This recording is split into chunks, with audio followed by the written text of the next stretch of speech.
ഇവിടെ പോലുള്ളവർക്ക് ഒരു തുടൻ്റെ പീസ് കാണിച്ചു കൊടുത്തു കഴിഞ്ഞാൽ ലക്ഷങ്ങൾ നടത്തി അവളെ ബുദ്ധിമുട്ടും കഴിഞ്ഞ് പ്രശ്നങ്ങളും കഴിഞ്ഞ്.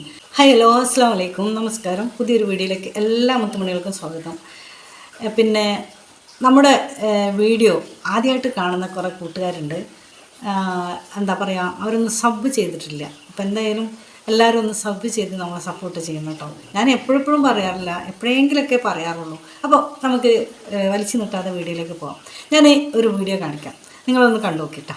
ഇപ്പോൾ ഈ പെയ്ഡ് വീഡിയോസ് എന്ന് പറഞ്ഞല്ലോ, അപ്പോൾ ഇതിൻ്റെ ഈ റേറ്റ് അല്ലെങ്കിൽ അതൊക്കെ കോസ്റ്റ് ഒക്കെ ഡിസൈഡ് ചെയ്യുന്നത് ആരാ?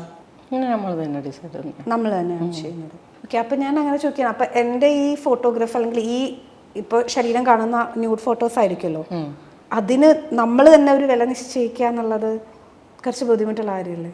അത് നമുക്ക് ഈ പറഞ്ഞ പോലെ വെബ്സൈറ്റ് ഉണ്ട്, അവർക്ക് ഇത്ര ഒരു ഓൾറെഡി അങ്ങ് കട്ടായി പോകും. അപ്പോൾ അത് ഇതാക്കിയിട്ട് ഞാൻ ഇതാക്കുമ്പോൾ എൻ്റെ പ്രൊഫഷനാണത്. അപ്പോൾ അതിൽ എനിക്കൊരു തെറ്റും തോന്നിയിട്ടില്ല. അപ്പോൾ ഈ വീഡിയോ നിങ്ങൾ കണ്ടില്ല, ഒരു സ്വല്പം മറച്ചു വെച്ച ഭാഗം തുറന്ന് കാണിച്ചു കൊടുത്താൽ ലക്ഷങ്ങളാണ് അക്കൗണ്ടിലേക്ക് വരുന്നത്. ഈ ഇറച്ചി ആർക്കെങ്കിലും കാണിച്ചു കൊടുത്തു കഴിഞ്ഞാൽ അതൊരു വരുമാനമാക്കി നടക്കുന്ന ഒരു സാധനം, ഒരു ഐറ്റം.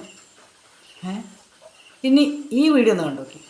ഹസീനയ്ക്കും മക്കൾക്കും ഇത് വെറും തട്ടുകട മാത്രമല്ല, ആത്മഹത്യയുടെ വക്കിൽ നിന്ന് ജീവിതത്തിലേക്ക് തിരിച്ചു പിടിച്ച കൈത്താങ്ങ് കൂടിയാണ്. കാലും വയ്യാതെ എൻ്റെ കുട്ടികളെ വെച്ചുകൊണ്ടിരുന്ന കഴിക്കാൻ ഭക്ഷണം പോലും ആരും തരാത്തൊരു സാഹചര്യം ആയപ്പോഴേ ഞാൻ ഈ ഒരു ചെറിയൊരു ബിസിനസ്സുമായിട്ട് മുമ്പോട്ട് ഇറങ്ങി. ഒരു കുഞ്ഞിന് 3 വയസ്സും രണ്ടാമത്തെ കുട്ടിയെ 4 മാസം ഗർഭം ധരിച്ചിരിക്കുമ്പോഴാണ് ഹസീനയുടെ ഭർത്താവ് മരണപ്പെടുന്നത്. പിന്നീട് അങ്ങോട്ട് ജീവിക്കാനുള്ള ഒരു പോരാട്ടം തന്നെയായിരുന്നു. പോളിയോ വന്ന് കാലുകൾ തളർന്നു പോയതാണ് ഹസീനയ്ക്ക്. എന്നാലും തളരാത്ത മനസ്സുമായി ഇന്നും മുന്നോട്ട് പോയിക്കൊണ്ടിരിക്കുകയാണ്. ഉമ്മയെ സഹായിക്കാൻ കട്ടയ്ക്ക് സപ്പോർട്ടുമായിട്ട് രാത്രി 12 മണിവരെ ഐഷും ഹന്നയുണ്ട് കൂട്ടിന്. രാവിലെ മുതൽ രാത്രി വരെ ഇവിടെ തട്ടുകടയുണ്ട്. വൈകുന്നേരം ഒരു 6 മണിയോടുകൂടി നല്ല ചൂട് ചിക്കൻ ഫ്രൈയും ദോശയും ചമ്മന്തി രസവടിയൊക്കെ ആയിട്ട് കട ഉഷാറാവും. ഹസീനയുടെ ചിക്കൻ ഫ്രൈയുടെ മസാല ഭയങ്കര സ്പെഷ്യലാണ്. ഭർത്താവ് മരണപ്പെട്ട് വിധവായി നിൽക്കുന്ന ഈ സ്ത്രീ കാലിന് സ്വാധീനമില്ലാതെ അങ്ങനത്തെ ഒരു അവസ്ഥയിൽ ഈ മക്കളെയും കൊണ്ടിട്ട് ജീവിക്കുന്ന ഒരവസ്ഥ ഉണ്ടല്ലേ, അതും ജീവിക്കാൻ വേണ്ടിയിട്ടാണ്. അവർക്കെന്താ ഈ പറയുന്ന ആദ്യം കാണിച്ച അങ്ങനത്തെ സാധനമില്ലേ, അവൾ പറഞ്ഞിട്ടുള്ള അങ്ങനത്തെ ഇതൊന്നും ഇവർക്കില്ലേ? അതാണ് ജീവിതം. രണ്ട് തട്ടിലാണ് ജീവിക്കുന്നത്. ഒന്ന് ആലോചിച്ച് നോക്കണേ, എന്തിൻ്റെ ആവശ്യമാണ് ഇത്? ജീവിക്കാൻ ആത്മഹത്യ ചെയ്യാൻ പോയിട്ട് അങ്ങുണ്ടാക്കിയിട്ട് ഞാൻ ഇങ്ങുണ്ടാക്കിയപ്പോൾ അങ്ങനായി. അപ്പം ആത്മഹത്യൻ്റെ ഇതെല്ലാം പോയി, ആ ലെവലൊക്കെ പോയി, അവിടെ നിന്നൊക്കെ കര കയറി. എന്നിട്ടോ അങ്ങനെ ഒരു ബുദ്ധിമുട്ടുണ്ട്, അങ്ങനെ നിർത്തി. അത് കഴിഞ്ഞ് കഴിഞ്ഞാൽ പിന്നെ എന്തെങ്കിലും നമ്മളവിടുന്ന് രക്ഷപ്പെടാൻ നോക്കലല്ലേ ചെയ്യാം. പക്ഷെ നമുക്കതൊരു ആവേശം, മറ്റുള്ളവരെ ലൈക്കും കമൻറ്റും ഇതൊക്കെ കാണുമ്പോൾ ഉള്ളൊരു ആവേശം, വീണ്ടും വീണ്ടും അതുപോലെ ചെയ്യാനുള്ള ഒരു ഇതും നമ്മളെ മനസ്സിൽ നിന്ന് നമുക്ക് തോന്നുന്നതാണ്. നമുക്കൊരു ഇൻട്രസ്റ്റ് തോന്നുന്നതാണ്. അതായത് ഉളുപ്പ് കിട്ടും, ചുളുപ്പും കിട്ടും. എന്ത് കാണിച്ചാലും ഇനിയിപ്പോൾ എങ്ങനെ എല്ലാവരും കണ്ടു കഴിഞ്ഞില്ല, ഇനിയിപ്പോൾ അതല്ല തന്നെ കാണിക്കണം എന്നുള്ളവരുത്. പക്ഷേ ജനങ്ങളാണ് ഇത് തീരുമാനിക്കേണ്ടത്. കാണണോ കാണേണ്ടത് ജനങ്ങളാണ് തീരുമാനിക്കുക. ഇങ്ങനെയുള്ള ഒരു ആൾക്കാർക്ക് പ്രോത്സാഹനം കൊടുക്കുന്നത് നമ്മളെപ്പോലെയുള്ള സാധാരണ ജനങ്ങളാണ്. കാണണ്ട എന്ന് വെച്ചാൽ മതി. അതിന് പറ്റിയ വേറെ എന്തെല്ലാം പരിപാടികളുണ്ട്. ഞാനിപ്പോൾ അത് അതിൽ കൂടെ പറഞ്ഞിട്ട് ഞാനത് മാത്രം ഒന്ന് പറഞ്ഞിട്ടോ അല്ലെങ്കിൽ നമ്മളെപ്പോലുള്ള കുറച്ച് ആൾക്കാർ വല്ലതും പറഞ്ഞിട്ടോ നിർത്താൻ പറ്റുന്നൊരു കാര്യമൊന്നുമല്ല. ഇതുപോലെ എത്രയോ ആൾക്കാർ വന്നിട്ട് അതുപോലെ ഒക്കെ പോയിട്ടുമുണ്ട്. പക്ഷേ ഇത് മാത്രം വന്നുകൊണ്ട് ഇരിക്കുന്നുണ്ട്. അപ്പോൾ ഇങ്ങനെയൊക്കെയുള്ള നമ്മളെ യുവതലമുറകൾ, പൈതമക്കൾ വളർന്നുകൊണ്ട് വരുന്നതൊക്കെ സോഷ്യൽ മീഡിയ കൂടെ തന്നെയാണ്. അങ്ങനെ തന്നെ പറയാം. പെറ്റ് വീഴുന്നത് സോഷ്യൽ മീഡിയക്ക് എന്ന് പറഞ്ഞ മാതിരിയാണ്. അല്ല, ജീവിക്കാൻ പറ്റാത്തൊരു ഘട്ടമാണ്. അപ്പോൾ അങ്ങനെയുള്ളൊരു ഘട്ടത്തിൽ ഇത് പോയി ചാടുന്നത് ഇതേപോലുള്ള ഒരു കക്കൂസിലേക്കായിരിക്കും. ഈ കക്കൂസ് കണ്ടുകൊണ്ട് ആ മക്കളത് കാണുമ്പം മക്കൾ ഒന്നല്ലെങ്കിൽ 2 പ്രാവശ്യം കാണും, ഒരു പ്രാവശ്യം അവർ മുന്നിൽ വന്ന് വീണാൽ കാണും. അത് കഴിഞ്ഞ് കഴിഞ്ഞാൽ പിന്നെ അങ്ങനെ വന്നുകൊണ്ട് തന്നെ ഇരിക്കും. അപ്പോൾ അങ്ങനെ ഒരു മക്കൾക്ക് അത് കാണാനുള്ളൊരു ടെൻഡൻസി കൂടും. അപ്പോൾ ഇങ്ങനത്തെ ഒരു അവസ്ഥ വരാതിരിക്കാനും എല്ലാവരും അത് എന്ത് ചെയ്യേണ്ടത്? ഇതിപ്പോൾ നമ്മൾ എത്രയോ കഷ്ടപ്പെട്ട് ഇത്രയോ കാലം 3-4 കൊല്ലം കഷ്ടപ്പെട്ടിട്ട് നമ്മൾ നല്ല നല്ല കണ്ടൻറ്റ് വരെ ഇട്ടിട്ട് നമുക്ക് ഇവിടം വരെ എത്താനായിട്ടുള്ളൂ. അങ്ങനത്തത് ഇന്നലെ തുടങ്ങി ഇന്നക്ക് വളർച്ച ഹൈ ലെവലിൽ അവരെത്തി. അതെന്താ? ജനങ്ങളെ പ്രോത്സാഹനമല്ലേ. അപ്പോൾ ജനങ്ങളെ പ്രോത്സാഹിപ്പിക്കുമ്പോഴേ തന്നെയല്ലേ ഇങ്ങനത്തെ കണ്ടൻറ്റായിട്ട് ആൾക്കാർ വരുന്നത്. എന്തായാലും നമുക്ക് അവരെ പറ്റിയിട്ട് ആരെ പറ്റിയിട്ടും പറയാൻ നമ്മളില്ല. എന്നാലും ചെറിയ രീതിയിലെങ്കിലും ഒന്ന് ഞാൻ പറഞ്ഞെന്നുള്ളൂ. ഈ ഒരു അവസ്ഥയും ആ ഒരു അവസ്ഥയും, ഇതും പെണ്ണെന്നാണ് അതും പെണ്ണെന്നാണ്.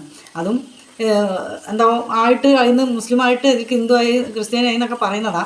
എന്തോ അള്ളാഹ്ക്കറിയാം. എന്തായാലും സ്ത്രീയാണ്, അതിപ്പോൾ സംശയമില്ല. അപ്പോൾ അങ്ങനെയുള്ള ഒരു പിന്നെ സ്ത്രീ തന്നെയാണ് ഇപ്പുറത്ത് നിൽക്കുന്നത്, രണ്ട് തട്ടിൽ നിൽക്കുന്നത് കണ്ടില്ലേ. അള്ളാഹു ഹിദായത്ത് കൊടുക്കട്ടെ നമുക്കും അവർക്കും ഒക്കെ. ഖൽബിൽ അള്ളാഹു ഹിദായത്ത് കൊടുത്താൽ അതെല്ലാം ശരിയാവും എന്ന് വിചാരിക്കുന്നു. പ്രാർത്ഥിക്കാം നമുക്ക്, അല്ലാതെ നമുക്ക് എന്താ പറയാൻ പറ്റുക.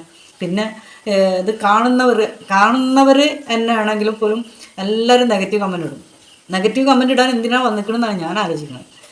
ഞാനിത് പിന്നെ ഇൻ്റർവ്യൂവിൻ്റെ ഷോട്ട് ഇങ്ങനെ കണ്ടുകൊണ്ടിരുന്നു. അപ്പോൾ അതിൽ നിന്ന് എനിക്ക് കാണാൻ കാരണം എനിക്കൊരു വീഡിയോ ചെയ്യണം എന്നുള്ള ഒരൊറ്റ ഇതായിരുന്നു. കാരണം നമുക്കുണ്ടാകും കുട്ടികൾ, അതുപോലെ ഒരുപാട് ഉമ്മമാർക്കും ആമ്പിള്ളേരുണ്ട്, അതുപോലുള്ള ആൾക്കാരൊക്കെ ഉണ്ടല്ലോ, ഭർത്താക്കന്മാരൊക്കെ ഉണ്ടല്ലോ. അപ്പോൾ അവരൊക്കെ സോഷ്യൽ മീഡിയ നോക്കുന്നു, നമുക്കത് പറയാനുള്ള അർഹത ഉണ്ടല്ലോ. നമ്മളും പെണ്ണെന്നാണല്ലോ, അതിനേക്കാളും ഭംഗിയുള്ള എത്രയോ പെണ്ണുങ്ങളുണ്ട്, എത്രയോ ആൾക്കാരുണ്ട്. അപ്പോൾ അവരൊക്കെ ഇപ്പോൾ ഇതിങ്ങനെ കാണിക്കാൻ നടന്നു കഴിഞ്ഞാൽ പിന്നെ ഇതിനെല്ലാം നേരം ഉണ്ടാവുള്ളൂ. ഇതിപ്പം ഞാൻ ബാക്കിയുള്ളൊന്നും പറയുന്നില്ല, അത്രയും ആ മാലിന്യം നമ്മളെ മേത്തേക്ക് ആക്കാൻ ഞാൻ ഇതാക്കുന്നില്ല, പേരും പറയുന്നില്ല.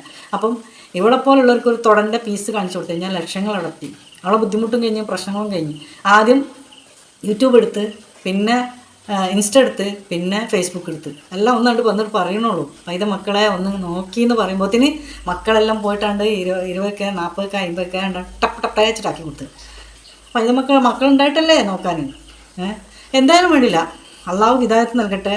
അത്ര തന്നെ എപ്പോഴും ഞാൻ പറയുന്നത്, ഏത് സമയത്തും നമ്മൾ പറയുന്നത്. കാരണം അവർക്കൊക്കെ പെട്ടെന്നായിരിക്കും ഹിദായത്ത് കൊടുക്കുക. അവരെ കുറ്റം പറഞ്ഞ് നമ്മൾ നടന്നാൽ നമുക്കാവും പടച്ചോന് നരകം തരിക. പക്ഷെ അത് കുറ്റമായിട്ടല്ല പറയുന്നത്, പ്രതിഷേധിക്കണമല്ലോ, നമ്മളൊന്ന് പറയണ്ടേ. നമ്മൾ അങ്ങനെയൊക്കെയുള്ള ഒരു തെറ്റുകൾ കാണുമ്പം ഒന്നല്ലെങ്കിൽ നമ്മൾ എതിർത്ത് പറയണം, ഇല്ലെങ്കിൽ തിരുത്താൻ പറയണം. അതുമല്ലെങ്കിൽ നമ്മൾ മൗനമായിട്ട് മനസ്സുകൊണ്ടെങ്കിലും വെറുക്കണം എന്നല്ലേ. അപ്പം നമുക്ക് ഇതേപോലുള്ള ഒരു സോഷ്യൽ മീഡിയ നമ്മുടെ മുന്നിലുണ്ടാകുമ്പോൾ നമുക്ക് എന്തുകൊണ്ട് പറഞ്ഞുകൂടാ.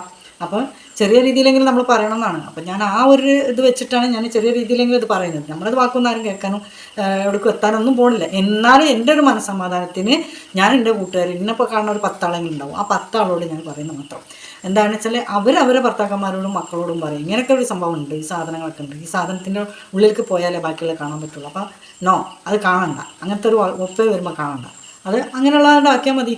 പിന്നെ എന്നാണെന്നുള്ളത് മനസ്സിലാവും ചെയ്യും. അപ്പം എന്തായാലും അള്ളാഹു അതിനൊക്കെ ഹിദായത്ത് കൊടുക്കട്ടെ എന്ന് ഞങ്ങൾക്ക് പറയാനുള്ളൂ. അപ്പോൾ വീണ്ടും നല്ലൊരു വീഡിയോസുമായി കാണാം. അസ്സലാമു അലൈക്കും.